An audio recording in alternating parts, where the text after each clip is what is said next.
Hola, muy buenos días. En un minutillo empezamos el café con emprendedores. Vamos a esperar a que la gente que está en la sala de espera vaya cargando a esta sala de Zoom y en un minutillo, cuando vea que el número de asistentes deja de subir, empezamos. A ver, sigue subiendo el número. En un minutillo empezamos. Bueno, menos de un minuto. Bueno, yo creo que ya podemos empezar. Bueno, pues muy buenos días y bienvenidos al Café con Emprendedores. Como ya sabéis, desde el Café con Emprendedores queremos tratar de acercar la innovación y el emprendimiento a toda la comunidad de la Fundación. Y para esta nueva temporada que empezamos hoy, vamos a atraer a otros actores del ecosistema para tratar de dar una mayor visibilidad a este mundillo del emprendimiento y del venture capital. Para ello hoy contamos con una invitada de excepción, con Paloma Castellano, directora de Wayra Madrid, el hub de innovación abierta de Telefónica. Muy buenos días, Paloma. Muy buenos días, José Carlos, y Un placer. muchísimas gracias por invitarme a compartir este café contigo. Un placer tenerte aquí, un placer tenerte aquí. Bueno, antes de comenzar, os recuerdo a toda la gente que nos esté viendo, que nos esté escuchando, que durante toda la entrevista puede ir dejando sus preguntas, las preguntas que les vaya surgiendo en el chat de Zoom y posteriormente yo se las trasladaré a nuestra invitada. Y ya vamos con Paloma. Muy buenos días y bueno, cuéntanos un poco de ti. ¿Cuáles fueron los comienzos de tu carrera profesional? ¿Dónde empezaste? Creo que fue en Microsoft, ¿no? Sí, sí, sí, sí.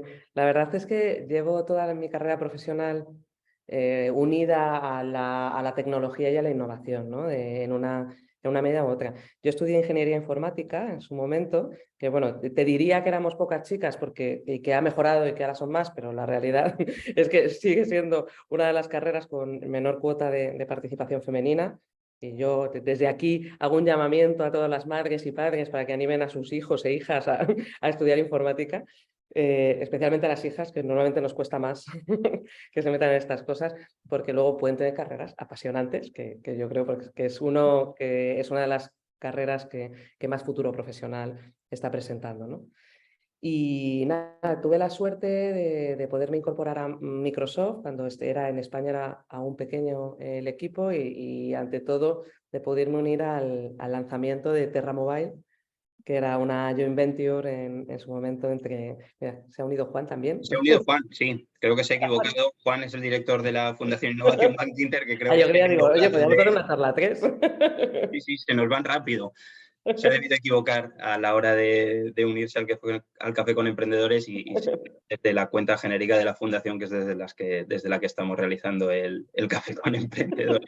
Bueno, y una vez hecho este paréntesis, perdónanos, estabas comentándonos, Paloma, que te uniste a Microsoft, ¿no? ¿No acabaste la carrera? Sí, luego pasé a Terra Mobile, que era una joint venture entre Telefónica Móviles y Terra. Eran esos inicios locos de los años 2000, con todo subiendo en absolutamente todas partes, ese primer boom de Internet. La burbuja.com también, ¿no? Que luego explotó un poquito más adelante. Pero bueno, estábamos intentando construir en el año 2000 un portal móvil, ¿no? Estos gérmenes de lo que ahora hacemos todos los días, de intentar, bueno, que intentarlo, de navegar, de consultar el móvil, pues en esos momentos estábamos iniciando los gérmenes de todo eso. Yo sí que es cierto, de una de las cosas que me arrepiento de mi carrera, a lo mejor es de haber abandonado la parte más, yo empecé en tecnología pura, ¿no? Y programando y en la parte más técnica, ¿no? De integración, de creación y lanzamiento de servicios, pero pasé muy pronto a la parte de negocio, ¿no? Que ya es cuando me incorporé después de la aventura de Terra Mobile a Telefónica Móviles, a emoción y a contenidos, pasas más a la parte de negocio. Pero bueno, siempre la verdad es que he tenido muchísima suerte a lo largo de mi carrera, en todos los pasos que he dado, de estar rodeada y ante todo estar mentorizada por gente impresionante, ¿no? Con Ujú. lo cual, pues muy contenta, que quieres que te diga, me Bueno, unía... Perdona. Eh, decir dos cosas. Lo primero, que me uno totalmente a lo que has mencionado de animar a la gente a que estudie informática. Es una carrera con, diría que el 100% de inserción laboral. No creo que haya ningún informático en paro y el que lo esté seguramente porque quiere, porque ahora mismo están, bueno, y tú lo sabes de primera mano igual que yo, en el mundo de startups es una profesión súper demandada y con unos salarios al alza y muy inflacionados además. Y por otro lado, lo que mencionabas de la parte técnica, ¿no? De tu carrera profesional, que la dejaste rápido, pero seguro que eso también te ha aportado ahora para poder valorar proyectos, ¿no? De una forma distinta y teniendo ese conocimiento técnico para poder valorar qué hay detrás, ¿no? Rascando un poquito y viendo si Pero te realmente da, hay unas bases. claro, pero da rabia, ¿no? Porque que me encantaría profundizar aún más, ¿no? Y entonces sí que siento es ahora un poco de nostalgia, ¿no? Oye, pues a lo mejor, porque básicamente yo creo que cuando nosotros, bueno, cuando yo salí de la carrera en informática también era como la carrera profesional era dejar de programar, ¿no? Que ahora ya no, pero en esos momentos era el momento en el que dejabas de programar, ¿no? Y era Ujú. como, y de eso me arrepiento un poquito. Yo creo que tener ahora esas skills bueno, me resultaría mejor aún, pero bueno, en cualquier Ujú. caso, yo creo que ha sido que creo que estamos en tecnología, es el sitio donde hay que estar, donde está Totalmente. estudiando el futuro. Me siento orgullosa también de ser mujer en este espacio y me encantaría que hubiese más mujeres. Intento impulsar en la medida de lo que puedo que haya más niñas y más mujeres en este espacio de tecnología y de inversión, porque al final nosotros, José Carlos, porque tú haces lo mismo que yo, estamos construyendo el futuro, porque el futuro es tecnológico, ¿no? Y no podemos dejar fuera al 50% de la población. Entonces necesitamos que haya más mujeres influyendo en esto. Totalmente de acuerdo, totalmente de acuerdo. Pues desde aquí hacemos ese llamamiento, ¿no? Para que se interesen por este mundillo que seguro que les va a enganchar. Oye, después de Microsoft Terra pasas a Telefónica y comenzaste en Wayra desde los comienzos de Wayra, ¿no? Desde 2011. Sí, tuve la suerte de unirme al proyecto, o sea, al equipo fundador desde el principio, que no sabemos aún en qué iba a acabar esto.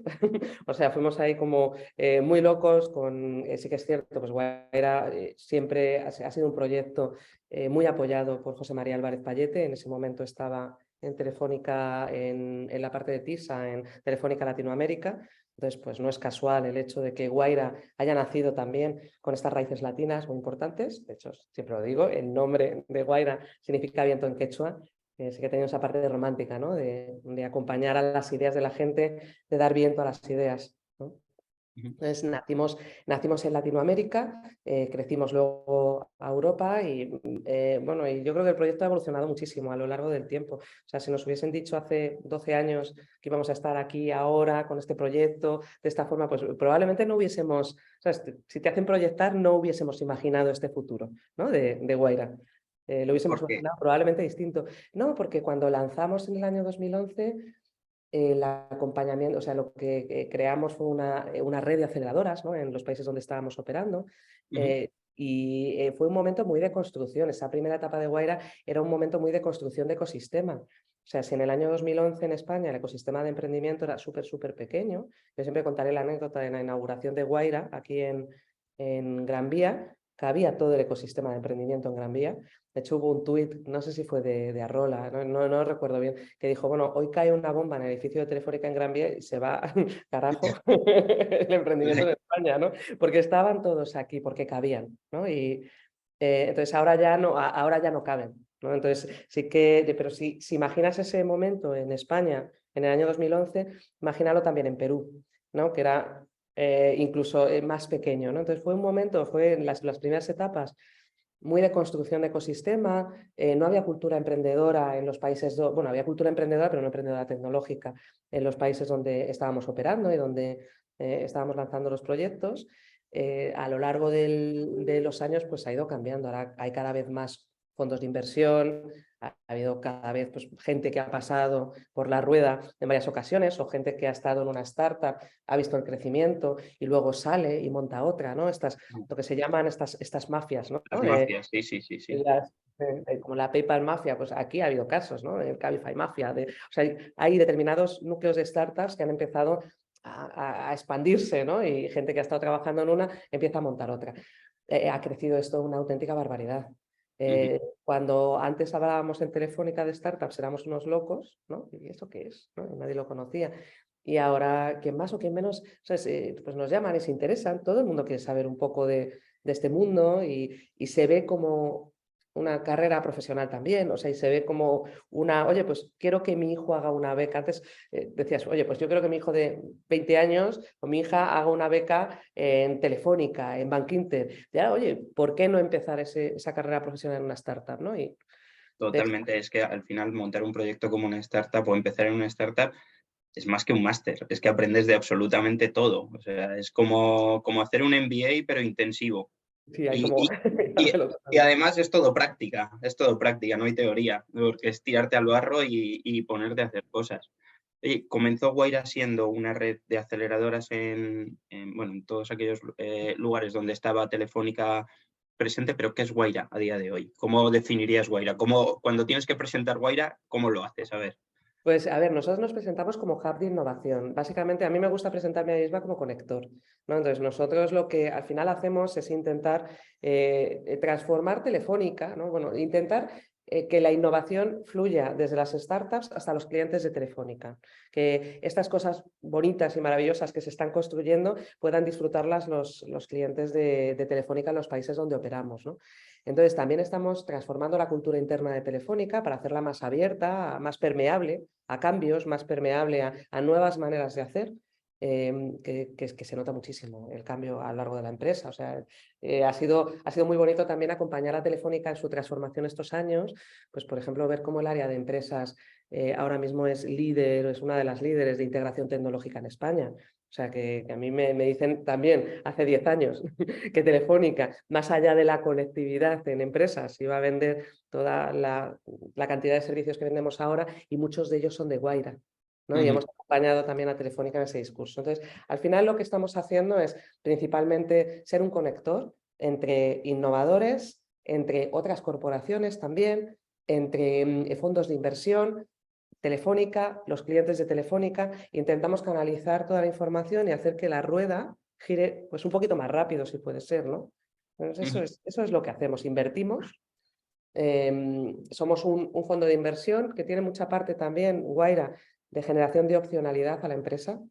O sea, nosotros no sabría decirte, ¿no?, en qué se va a transformar la Telefónica del futuro, pero sí que nuestra labor es darle las opciones, ¿no?, de transformación, invertir en cosas que la puedan ayudar a dar mejor servicio al cliente y a estudiar cuál es la Telefónica del futuro también, ¿no? Desde Y cierta por ese lado también ayudáis a las startups, ¿no? Porque no únicamente les dais financiación, que también es importante, sino que además os convertís en un partner de la propia startup, porque utilizáis toda la infraestructura que tiene Telefónica para vender su producto. Tratáis siempre de buscar startups que tengan sinergias, ¿no?, con el propio Claro. negocio de Telefónica. Ahí ha habido, yo creo que esa evolución, cuando lanzamos estábamos invirtiendo en cualquier tipo de negocios, ahora invertimos en negocios intentando siempre buscar esa vía de conexión y de comercialización. Al final, cuando hablamos de Telefónica, Telefónica está muy diversificada, por lo que decía también de empresas, ¿no? Con lo cual, la verdad es que el abanico de cosas en las que podemos invertir y con las que podemos trabajar es bastante amplio. Entonces, a mí hay una cifra que siempre que me encanta dar, ¿no?, porque da una idea de cuánto importa el desarrollo de negocio en lo que hacemos, o sea, el ayudar a la startup a comercializar, a que esa innovación fluya al cliente, ¿no? Entonces, nosotros debemos estar invirtiendo año a año aquí en España, ya no en el resto de países, simplemente en España, unos 2 millones, 2,5 millones de euros, ¿no? En etapa, pues en empresas, en etapa pues, semilla tardía, series A, o si quieres vamos a eso. Y esas empresas están generando más de 40 millones de euros al año de negocio con Telefónica y sus clientes aquí en España. Entonces, al final es un balance, ¿no? Introducimos en mercado inversiones de 2 millones de euros y generamos negocios por 40 y pico al año. Es Así un win-win creciendo total, año a ¿no? año. Es un win-win para las startups, es un win-win para Telefónica, ¿no? Sí. Al final, Ujú. nuevo producto que comercializar para Telefónica, más contentos todos sus clientes porque realmente está solucionando problemáticas que tienen, y por la parte de las startups, encantadísimos de contar con un partner como Telefónica para poder comercializar su producto, que al final es una de las áreas siempre un poco olvidadas, cada vez menos en las startups, ¿no? Vender, vender, vender. Sí, no, es básico. O sea, todo lo que te puedas financiar por clientes siempre va a ser muchísimo mejor que lo que puedas conseguir de inversores. Totalmente, totalmente. totalmente. Mayor independencia, mejor trabajo. Hay un punto ahí, Telefónica, por eso decía lo de acompañarla a la transformación, ¿no? Telefónica tenía, pues, vienes de un escenario en el que a empresas vendes conectividad, entonces interlocutas dentro de la casa, esto pasa en mucha compañía, ¿no? Interlocutas dentro de la casa pues, con el equipo de tecnología que tiene cuenta de gasto, ¿no? También de apretar y de reducir el consumo, ¿no? O de reducir la cuenta de gasto. Y gracias a las startups también hemos acompañado a Telefónica en ese cambio de interlocutor dentro de cliente, ¿no? Para ir a hablar, pues, por ejemplo, a cualquier cliente, ¿no? A un cliente de agro, de soluciones de agro. Entonces te presentas con un Auraband, ¿no?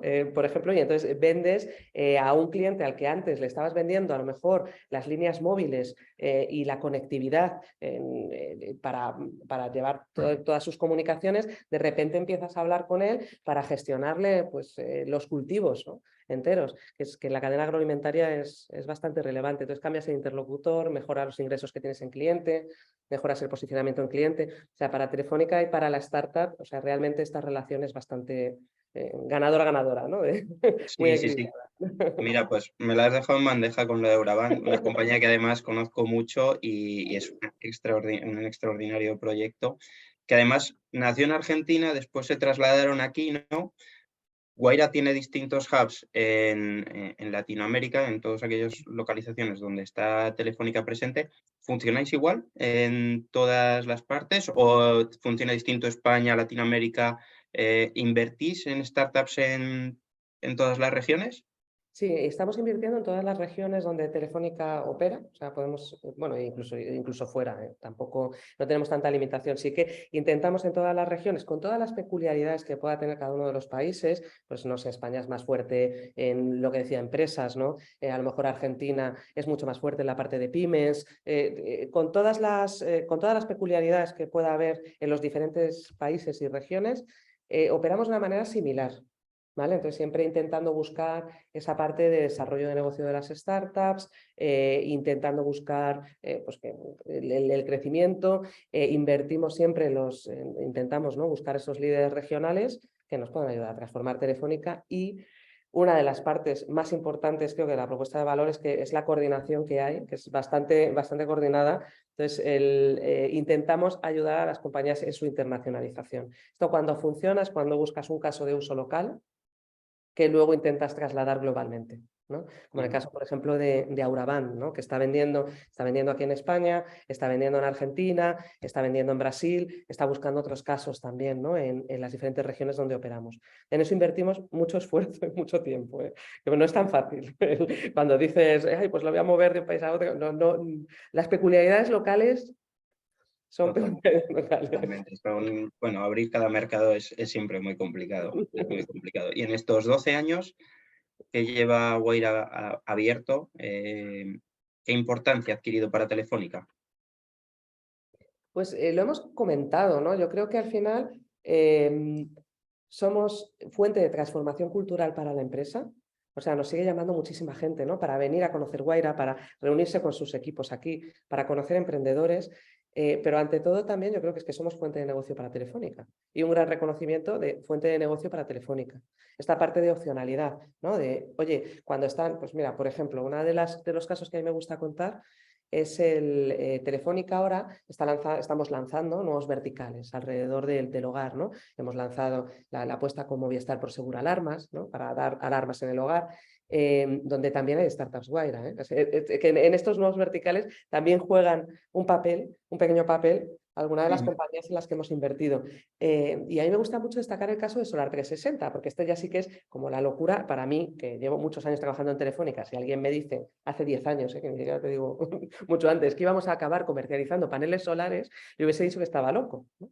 Y entonces Telefónica, a día de hoy tenemos una joint venture con la gente, con el equipo de Repsol, para comercializar paneles solares. Aquí en España, en inicio, y ya veremos también en otros países. Y la verdad es, bueno, es un negocio que va muy bien, especialmente porque también, bueno, yo creo que somos todos conscientes de la altísima demanda que hay ahora mismo en este tipo de productos, ¿no? Es Es alucinante. un sector en el que estás, ¿no? Al final, tienes una tasa de crecimiento tan grande que si estás ahí, vas Que a si acabar estás ahí vendiendo. vas a capturar, o sea, seguro.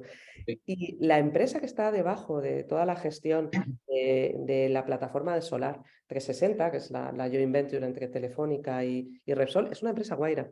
Es una empresa invertida por Guaira que nos ha ayudado a construir y es parte fundamental de la propuesta de valor que ahora tenemos a cliente, ¿no? Es la que lleva pues, toda la el relacionamiento con los diferentes clientes, desde que dibujas en una web el tejado para ver qué capacidad de autoconsumo tienes, hasta que realmente va el instalador a tu casa, incluso el mantenimiento, toda esa plataforma tecnológica por debajo es una empresa Guaira, ¿no? Entonces, yo creo que es una de las muestras de cómo al final estamos colaborando y ayudando a Telefónica.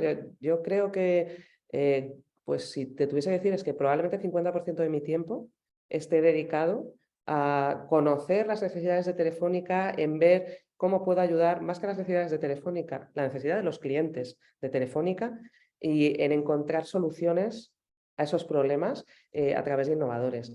Creo que hemos sido una de las primeras empresas en mercado cuando hablamos de innovación abierta que tocamos lo que para mí es justo el tuétano, o sea, el problema en su esencia, que es también muchas veces los procesos y los departamentos de compras. Y tenemos procesos ágiles para integrar startups, para intentar hacer estas primeras pruebas de mercado y luego ya industrializarlas, ¿no? Entonces oye, tenemos un equipo dentro de Telefónica de España y replicado en otros países que a lo que se dedica, más que pilotos, es a buscar clientes a las soluciones, ¿no? Y decir, oye, pues sí, mira, hay demanda, ¿no? Esa parte de generación y de test de demanda. Y una vez que eso sucede, gracias a que existen unos procesos que lo habilitan, el que si hay un cliente de Telefónica que quiere una solución de una startup, la podemos poner en mercado en menos de un mes, que es una barbaridad, ¿eh? O sea, que es, No, ya, eso de totalmente. verdad que Hablando de una corporate, los que estamos en corporate sabemos que un mes es es una velocidad barbaridad que de te luz. funcione todo y que le puedas facturar al cliente, no sé qué, y que lo tenga integrado en menos de un mes, es una barbaridad. Luego las cosas, como todos, se tuercen, ¿no? Y tardamos Sí. más. Pero habilitado, o sea, si nos ponemos y no se tuerce nada por medio, está en menos de un mes en casa de cliente, en esas primeras pruebas. Y luego tenemos ese proceso de industrialización. Entonces yo creo que eso también es una muestra para mí de el que compras haya proactivamente, es que ni siquiera hemos tenido que empujarlo, que no nos damos mérito en esto. El departamento de compras de Telefónica haya abierto totalmente la mente a las startups y haya dicho, oye, es que son empresas oye, que tienen flujos de caja complicados, hay que pagarles a 30 días. O sea, esa parte de innovación, de reconocer que es una startup y hay que pagarla antes, o sea, para mí, de verdad, que me quito el sombrero delante de la gente de compras. Oye, y van a ir directamente, no van a pasar, como son innovadoras, no pasan por proceso competitivo para estas primeras pruebas de mercado. Vamos a facilitar el flujo de innovación. Entonces, a mí creo que eso es también una muestra de la receptividad que hay dentro de las corporaciones a trabajar con startups, que si la empujas un poquito, la gente Bueno, quiere. yo creo La que gente... también ahí, Paloma, habréis hecho una labor de evangelización dentro de la casa importante, ¿no? Porque al final tú lo habrás visto igual que nosotros lo vemos en las startups participadas de Bankinter, que uno de los grandes problemas que hay con aquellas startups que van a gran corporación son los tiempos. Los tiempos desde que comienzan a hablar, a entablar las primeras conversaciones hasta que les contratan, pueden ser 6, 9 meses, un año, y una startup tiene una vida media de, o sea, puede Sí. estar viviendo 18 meses, ¿no? Hasta que demuestra unas cifras que le permiten levantar una siguiente ronda. Entonces, si esos plazos no se acortan, la startup puede morir por el camino y realmente no ha conseguido llevar el producto al mercado o llevar el producto al cliente que toque. Yo creo que hay una creciente sensibilidad, sí que es cierto, no es fácil. O sea, no es fácil y además también, o sea, que aquí parece que lo estoy pintando yo todo de color de rosa y que cualquier startup va a decir qué maravilla trabajar con Telefónica o corporaciones, las cosas también se tuercen. O sea, esto estamos hablando de los casos concretos de comercialización de producto de cara a cliente de grandes cuentas, de integración de nuevo producto, y aún así cuesta, ¿no? Pero yo creo que ha cambiado y que hay una sensibilidad creciente, ¿no? Que ahora ya te sientas y ya hay respeto, ¿no? En muchas ocasiones, ¿no? Te sientas con una startup y entiendes esta parte de que a lo mejor tiene un ciclo de vida de 18 meses. O sea, yo estoy notando que un mayor conocimiento dentro de la corporación sobre cómo funciona una startup, un mayor interés y un mayor respeto. Ya no es esa panda de locos, el not invented here, que es el grandísimo mal dentro de las corporaciones. O sea, ha Sí. habido ahí un cambio de percepción, ¿eh? Sí, sí, yo creo que cada vez hay más visibilidad y más transparencia de cómo funciona el mundo de las startups, del venture capital, y eso va permeando también a las corporaciones.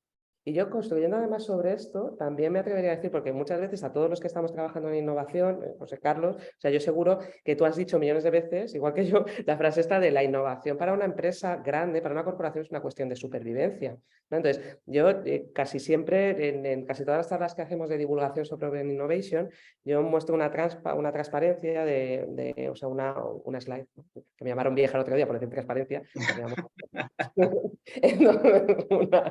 una slide de cuánto, o sea, pues del tiempo de rotación y de vida medio que hay, o sea, es bastante significativo si coges las 10 empresas más valiosas en Estados Unidos, el SP 10, ¿no? En el año 2010 la edad media era de 85 años. Si lo cogías, no, el año 2000, perdón, y si lo cogías en el año 2010 ya había bajado como a 35 años.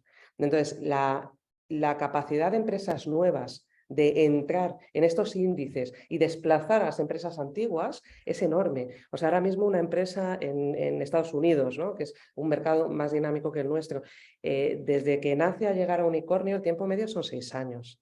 O sea, se ha acelerado muchísimo el cambio. Un unicornio Una es una barbaridad. empresa, ¿no? Que es que en nuestro sector, por no irnos a jerga, ¿no? En nuestro sector llamamos unicornio a lo que se supone que era muy difícil de ver, que eran las Que empresas cada vez lo es menos. cada vez los menos, ¿no?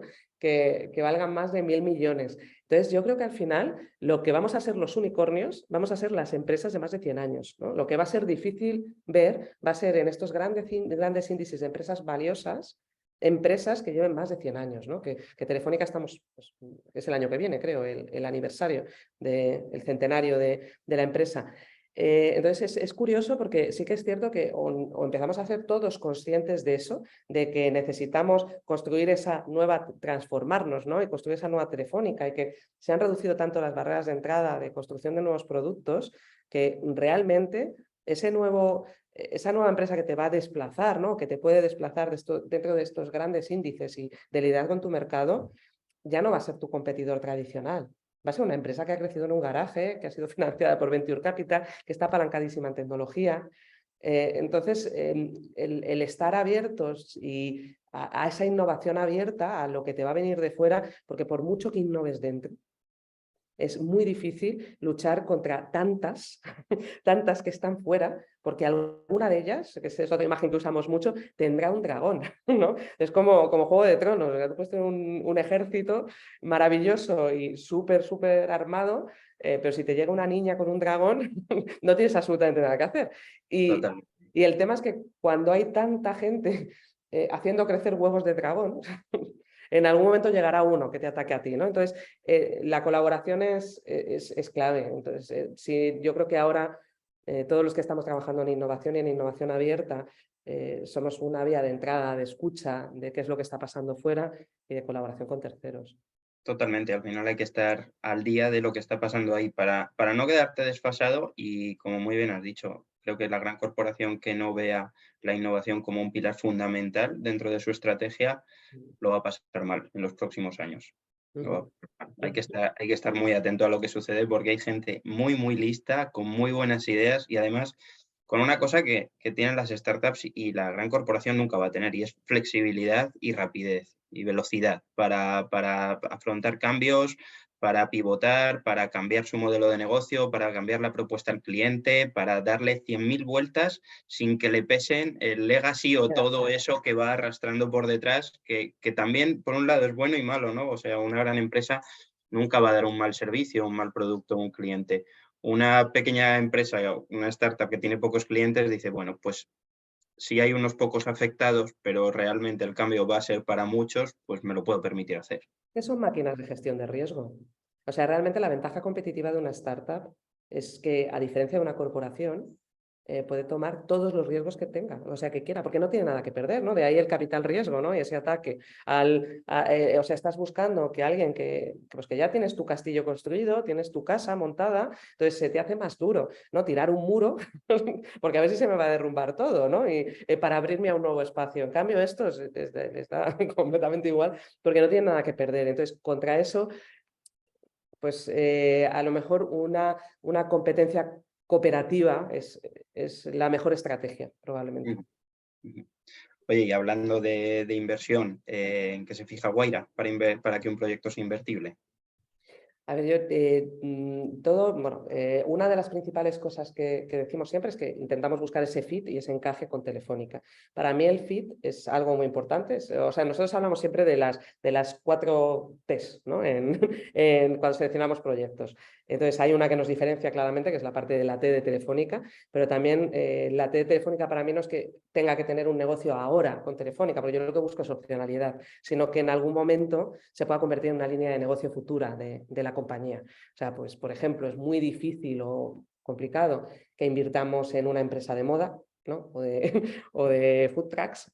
Eso lo veo un poco más alejado de nuestro core, pero sí que somos capaces, pues nos hemos abierto a cripto, nos hemos abierto a diferentes líneas, ¿no? Que a lo mejor parecían un poco más alejadas de nuestro core, por lo menos para explorar, ¿no? Porque el objetivo es pura opcionalidad.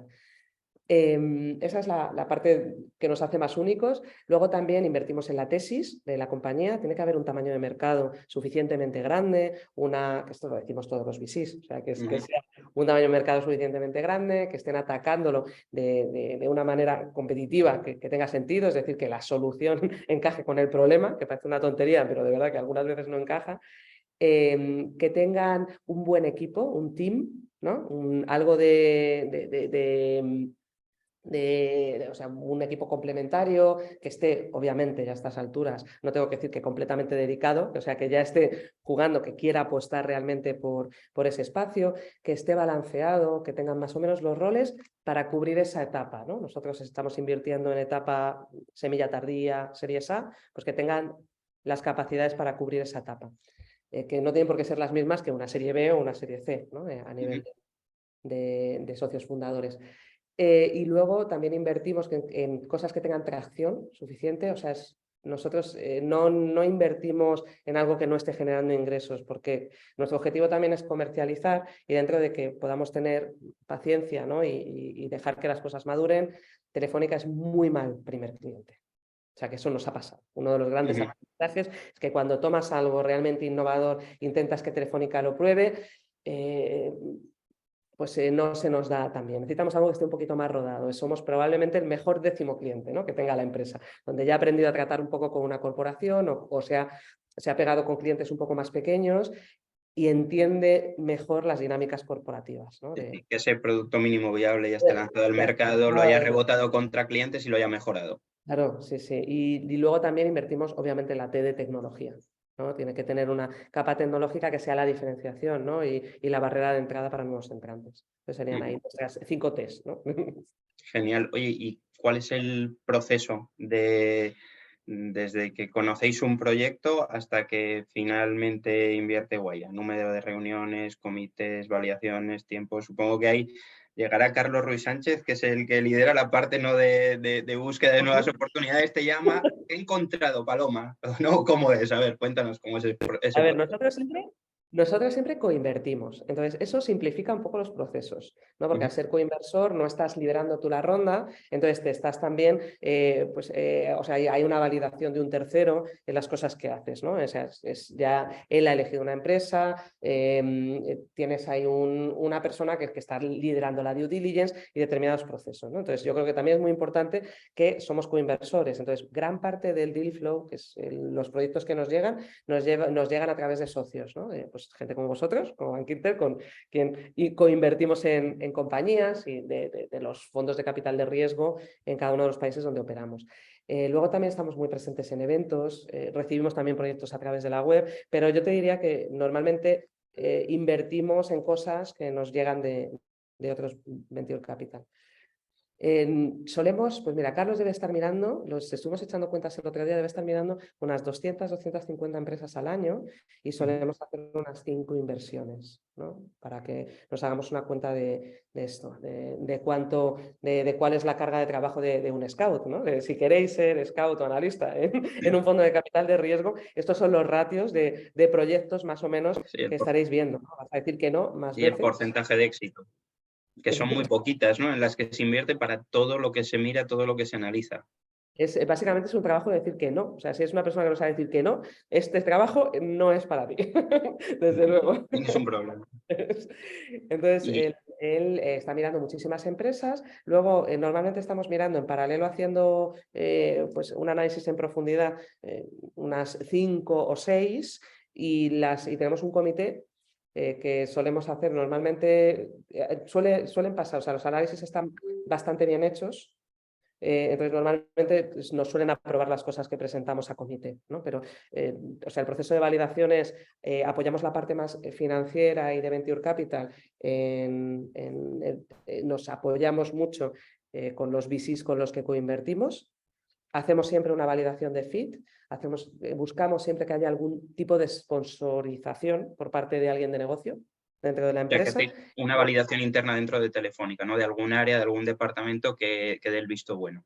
El visto bueno, o sea, la parte de fit y de scouting van de la mano ahí, y luego lo presentamos a un comité, y sí que estamos intentando mejorar nuestro proceso desde aprobación en comité a firma de contrato, que yo creo que ese es probablemente uno de las cosas que más tiempo nos están tomando a día de hoy, esa negociación del deal, ¿no? Y el cierre de los Y contratos. desde que, sin la parte de cierre del contrato, que hay, ya sabemos que muchas veces hay Proceso de eventos negociación. externos que no son culpa de la startup ni son culpa del fondo. Oye, pues hay que hacer una due diligence, hay que hacer una serie de procesos, hay que negociar un pacto de socios que a veces se pueden dilatar en el tiempo. Pero desde que conocéis una startup hasta que la autoriza vuestro comité, ¿cuánto tiempo puede pasar? A ver, las cosas más rápidas pueden suceder en 3-4 semanas, pero esos son casos también bastante extremos. Normalmente ahora que el mercado el año pasado, que estaba muy loco, sí que teníamos que tomar esos tiempos, ¿no? Porque es que era como, o entras o estás fuera. Sí. Venimos de unos años en los cuales tenías que presentar ofertas muy rápido para poder entrar en compañías. Lo normal, nosotros venimos trabajando y siguiendo a las startups desde etapas tempranas, ¿eh? O sea, que normalmente las que estamos invirtiendo las conocemos desde hace tiempo. Entonces se abre la ronda, y desde que se abre la ronda, como ya las tienes conocidas, tampoco tardas tanto, ¿vale? Desde el momento en el que las conoces previamente, que eso sí que nos suele pasar. Es muy difícil que nos llegue una startup y que digamos, vamos a por esta. Normalmente las conocemos y hacemos algún tipo de relacionamiento con ellas, y desde el momento que abren la ronda hasta comité, el tiempo medio te diría que un mes. Un Muy bien, mes. vamos, me parecen unos plazos Pero muy razonables. sigues contando eso de que ya las conocemos de antes, ¿eh? Pero Ujú. sí, sí, corremos, sí, hemos tenido cosas en las que estábamos muy interesados. Pues recuerdo los amigos de CrossMint aquí, que era una de las rondas que fue muy rápida, que Ujú. tuvimos la oportunidad de entrar en la ronda semilla previa a la que acaban de cerrar, y fue, sí, cuestión de 3-4 semanas máximo. Pues si no estábamos fuera, también. Es que eso, o sea, no te quedaba otro remedio que correr. Bueno, y esto me lleva a una cosa que estábamos comentando antes, ¿no? Antes de entrar en la sala abierta al público, que no son los fondos quienes eligen, ¿no? Son los emprendedores realmente quien elige con qué fondo se quiere ir. Sí, y sí, y bueno, y yo creo que es como debe ser. Sí, O sea, totalmente, totalmente. al final es una, no sé, es una relación, y es una relación a largo plazo. O sea, que la rotación de cartera no es tan rápida luego. O sea, que al final vas a tener al fondo en tu cap table durante tiempo. Entonces, los buenos emprendedores, que son los que queremos todos, eligen a los fondos, ¿no? Yo creo que también esto es algo que hemos visto mucho a lo largo de los años en el ecosistema. Es un negocio de reputación en muchas 100%. ocasiones. Más que de análisis, y más en las etapas en las que invertimos nosotros. ¿Sabes? No es un tema de estar meses analizando una cosa y a ver si entro y cuáles son los unit economics y cómo van a crecer. Y tiene mucho que ver con accesos, más que de análisis, es de acceso, de poder acceder a esos deals. Y para poder acceder a esos deals y para que te llamen, tienes que haber construido una reputación. Pues si no, no te llaman. Y más en nuestro caso, que no lideramos, ¿no? Que somos acompañantes de las rondas. O sea, queremos ser el ticket que acompaña también con el desarrollo de negocio con Telefónica, ¿no? Ese ticket que no es estratégico, o sea, es estratégico, pero no tiene condiciones de ticket estratégico, Mm. que es otro de los aprendizajes. Bueno, no es aprendizaje, yo creo que nacimos siempre así. De una de las cosas que más nos costó internamente dentro de Telefónica fue defender esa posición, ¿no? De que como Inversor corporativo, normalmente cuando hablas internamente, la gente dice que lo que tienes que hacer es pues que no, es que tenemos que ser los que tengamos derecho de comprarnos la empresa. Si las cosas van bien, nos la tenemos que poder comprar, porque a ver si va a ser demasiado cara cuando la queramos comprar, ¿no? Entonces hay cosas así que se oyen mucho en la corporación. Sí. Yo creo que ha cambiado a lo largo de los años y ya todo el mundo entiende que es que si no estás fuera. Es que si no, no dejas crecer a la empresa. Y el Estás emprendedor fuera. lo que quiere es hacer crecer el negocio. Si no le vas a dejar crecer el negocio, estás fuera.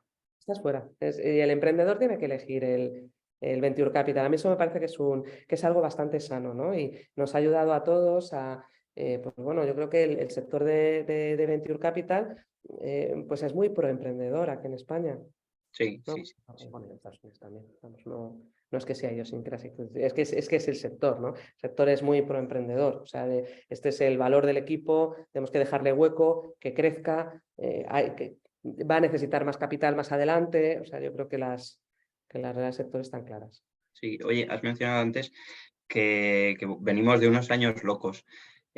¿Cómo ves que ha evolucionado el mundo del Venture Capital en España desde que comenzasteis en Guaira? Pues mira, Ya he oído. es que tengo que rescatar una presentación antigua de los inicios de Guaira. Es que creo recordar que en esas épocas habría que mirar series históricas, pero a lo mejor en el año 2012-2013 en España se invertían 400 millones de euros o menos, o sea, 200, me pueden llegar a sonar, en Venture Capital aquí en España. Eso pasó, pues en el año 2020 ya estábamos por encima de los 1.000 millones de euros. En el 2021, según datos del Observatorio de la Fundación Innovación Bank Inter, Está estábamos claro. por encima. Uy, que se me ha ido el este. Estábamos por encima de los... espera, es que se me ha ido un poco la reunión. No. Sí, Estábamos por encima de los... Ya está, de los 4.000 millones de euros. Y el año pasado, en 2022, ha caído un poquito, ¿no?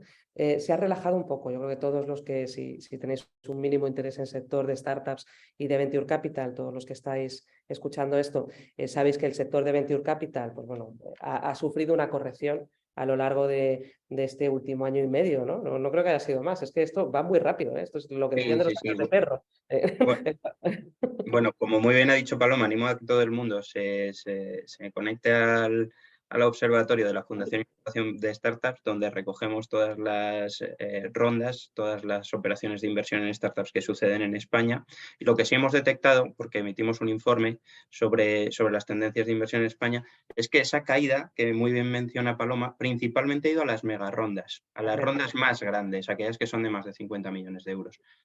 El resto de rondas, las más pequeñas, sí que han seguido más o menos creciendo todas, algunas en mayor o menor medida, pero todas han seguido creciendo y eso al final es un muy buen síntoma de la salud del ecosistema emprendedor, porque esas startups que ahora son pequeñitas, que están en las primeras rondas, son las que van a llegar a ser esos unicornios que mencionaba Paloma, van a llegar a ser esas grandes compañías, ¿no? Así que podríamos decir que, pese a que la cifra global ha caído, hay El hay número datos de para ser rondas. optimistas. Claro, sí, en número de rondas yo creo que seguimos más o menos, pero Ujú. es eso, en early stage, que además es donde estamos jugando nosotros, creo que ha habido una corrección en precio que era, hombre, no diré necesaria, pero que ha venido bastante bien, very convenient, ¿no? El que haya habido una pequeña corrección en precio, porque venimos de unos años un poco inflacionistas en el sector de Venture Capital. A ver, todo esto también se debe al escenario de tipos mundial, o sea, es normal. O sea, cuando tienes otros vehículos de inversión pues, que te dan unas rentabilidades con mucho menos riesgo, pues el Venture Capital deja de ser más atractivo. Cuando los tipos bajan,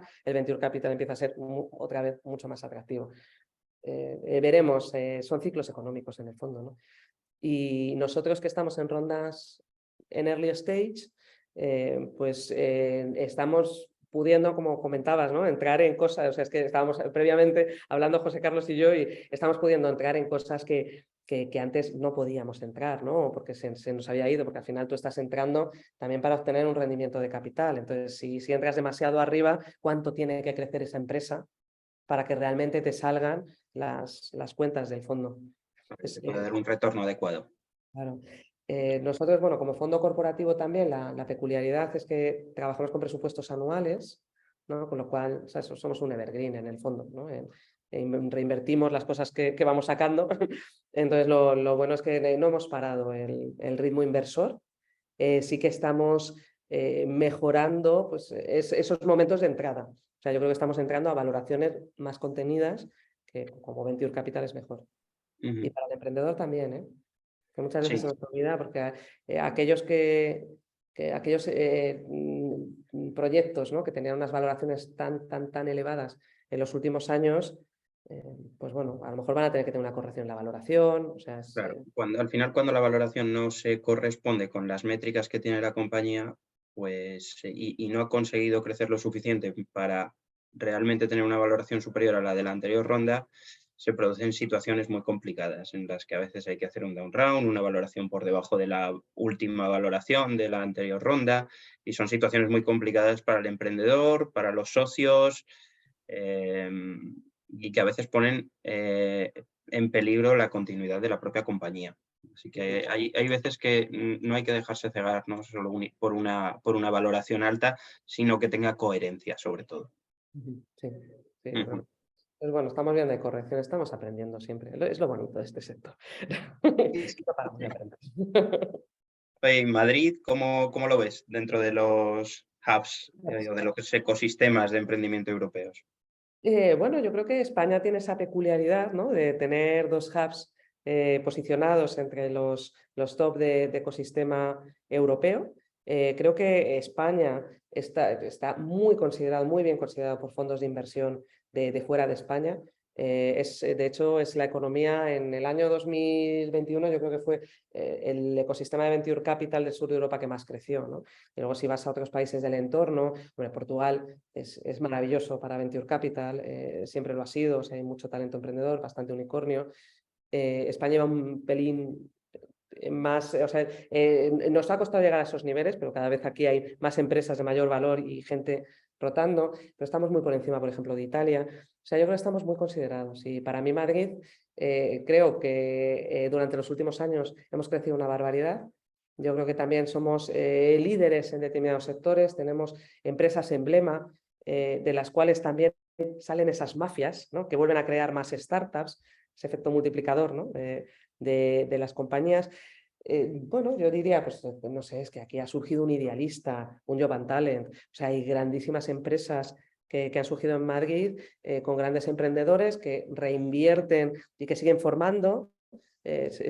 Al final ha crecido muchísimo. Luego también destacaría Valencia como gran ecosistema, bueno, que al final si dices, pues mira, Barcelona está un poquito por encima de Madrid, pero están bastante parejas a día de hoy. Ujú. Luego, o sea, cada una con sus peculiaridades de sectores, ¿no? O sea, por ejemplo, Traveltech es muy fuerte en Barcelona, muy poquito aquí en Madrid. O sea, Ujú. hay, cada una tiene sus fortalezas, ¿no?, de tipo de proyectos a los que impulsas. Y luego, pues Valencia y la labor que ha hecho Lanzadera dentro de Valencia para impulsar el ecosistema, bueno, y esos núcleos y ese empuje de emprendedores de allí. No sé, bueno, yo hablaré siempre con muchísimo cariño de Javier Mejías y todo lo que ha acompañado, Juan Luis Hortelano, Totalmente, totalmente. de todo lo que se están construyendo allí en Valencia. Entonces hay un ecosistema muy fuerte en Valencia que está creciendo y cada vez más, ¿no? Pues es interesante el panorama español, ¿no? Con varios Sí, núcleos. sí, y bueno, y aparte ahora también Málaga está creciendo mucho, ahí es muy interesante y bueno, vamos a ver cómo se va desarrollando. Seguro que cada vez van surgiendo distintos núcleos y startups a día de hoy con el tema del teletrabajo que ha habido, yo creo, un poco más cambio durante la pandemia. Ya en cualquier punto de España puede surgirte un unicornio.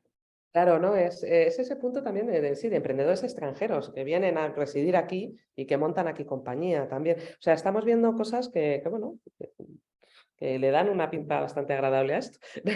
Sí, sí, sí.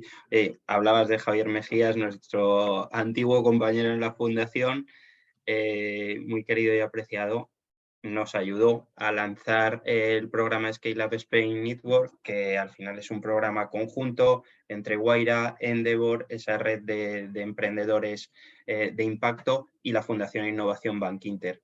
Ya hemos hecho 3 ediciones. ¿Puedes contar un poco qué es Scale Up Spain Network?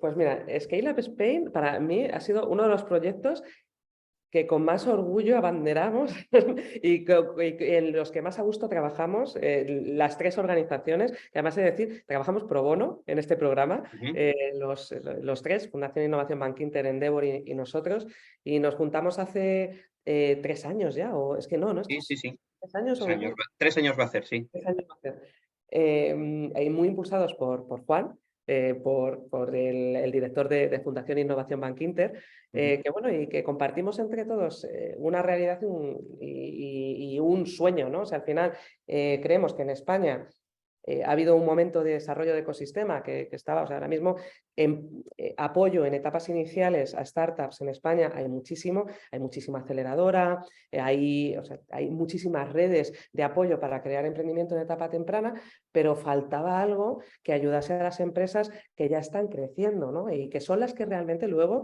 generan ese efecto multiplicador, porque son las que de ahí pues están formando talento, que el CMO de una empresa se va y monta otra, y las que generan realmente esos ciclos virtuosos en ecosistema, ¿no? Entonces, y que veíamos que esas empresas estaban un poquito abandonadas, ¿no? Y que por los ciclos que veíamos era donde teníamos que poner un poco de foco. Entonces, lo que hemos hecho con Scale Up Spain Network es crear esa red de acompañamiento a empresas que están pues, dando el salto a scale-ups, ¿no? Que ya facturan más de 1 millón de euros, que han levantado más de 1 millón de euros de ronda y oye, que es que los retos de crear algo y facturar 1 millón, que son enormes, no tienen nada que ver con los retos de yo ya tengo mi equipo y de repente lo tengo que multiplicar por 10 y empieza a haber gente en la oficina que no sé ni cómo se llaman, ¿no? Entonces, ¿cómo mantienes la cultura en esas situaciones? Cómo captas el mejor talento, cuáles son los procesos para contratar rápido, pero también despedir rápido si tienes que despedir, cómo haces que la rueda gire, cuándo te planteas internacionalizar y cómo. Entonces, había preguntas, ¿no? que se planteaban los emprendedores y que se veían un poco solos, ¿no? en esas circunstancias, y lo que hemos construido es esa red de acompañamiento para que puedan aprender de gente que ya ha pasado por esos mismos problemas, que también están donando su tiempo y esfuerzo pro bono al programa. Estamos contando pues, con el apoyo de, no sé, por nombrar alguno, me dejo muchísimos fuera, pero estoy recordándolos de esta última edición de alguna de las charlas y del tiempo que hemos compartido. Pues bueno, está Miguel Arias, por ejemplo, Javier Perea, Juan de Antonio de Cabify, hablando con emprendedores, contando de los retos de organización que tiene dentro de su empresa, abriendo los libros, ¿no? Y diciendo, oye, yo he pasado por aquí, me ha pasado esto, que te va a pasar, seguro. Entonces yo lo resolví así, ¿no? Y tener esa capacidad de aprender De aprender de los errores de otros, ¿no? También. claro, de aprender de los errores de otros. Y al final esto es un tema de construcción de redes de pares de confianza, ¿no? Que cada una de las generaciones que han pasado por Scale Up Spain se conozcan, han compartido estos momentos catárticos, ¿no? Que digo yo, oye, me está pasando esto, y cuando les sucede un problema que puedan levantar un teléfono y preguntarle a alguien, ¿no? Y cómo pasaste tú por aquí. Es un programa muy práctico y muy de relacionamiento. Pues vamos ya por la tercera edición y a Y punto vamos a lanzar nuestra cuarta en breve. dar la cuarta, con lo cual, oye, yo animo a esas, pues mira, han pasado por aquí compañías como Capchase, que es una de las startups pues, que conozco que ha tenido un mayor crecimiento en los últimos años, ¿no? de forma muy rápida. Pues Capchase ha sido parte de la red, bueno, es parte de la red, que además es bonito, ¿no? Porque cuando construyes estas generaciones, los que participaron en una edición ahora son mentores también en la siguiente, ¿no? Entonces, Capchase o sea, yo veo a Guli que estaba en la primera edición con nosotros, que acababan prácticamente de levantar la primera ronda de capital. O sea, es que entraron más o menos en ese momento cuando habían levantado los 5 millones y empezaron a levantar un poco de deuda, y pues Guli contando en las siguientes ediciones cómo construyen los procesos culturales en su empresa. Entonces, es ese lujazo de tener emprendedores de ese calibre, o David Casellas, que fundó ya Red Points y entró en nuestra red con Pridatech, que la vendió a Borneo, a una empresa de Singapur. ¿Quién más? Bueno, David Barroso de Countercraft, referentes en diferentes sectores, ¿no? Entonces, estamos buscando para formar parte de la cuarta generación empresas, que además esto es un programa completamente pro bono de las tres organizaciones. Gratuito para todas las startups. Para todas las startups, lo único que estamos pretendiendo los tres en esto es generar un impacto positivo en España y hacer crecer un ecosistema del que formamos parte, ¿no? Porque todo eso va a redundar en el bien de todos. O sea, estas empresas están generando empleo. O sea, otra de las cosas que hemos hecho en el programa de Scale Up Spain ha sido el primer estudio de Scale Ups en el ecosistema español, para también mostrar el por qué estamos aquí. O sea, por qué apostamos por las Scale Ups, porque son generadoras de empleo de forma directa y de forma indirecta. O sea, estoy recordando de memoria, pero en el último informe, las Scale Ups a las que lanzamos la encuesta, que hicimos una encuesta a más de 100, creo que a 119 compañías aquí en España, estaban generando 27.000 puestos de trabajo de forma directa. Y puestos de trabajo que son cualificados. Pues en un 94% de los casos, gente que sale o de FP o de carreras universitarias. Pero es que además están generando pues 8 veces más, ¿no? de puestos de trabajo indirecto.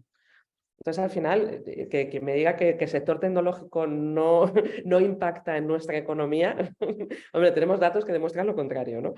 Totalmente, totalmente, impacta y mucho y como muy bien ha dicho Paloma, animo a todo el mundo a que le eche un vistazo a nuestra web y que en breve vamos a abrir esa nueva edición de Scale Up Spain, así que si cumplen los requisitos, pues animo a todos que se apunten, que seguro que si acaban siendo elegidos van a sacarle muchísimo provecho.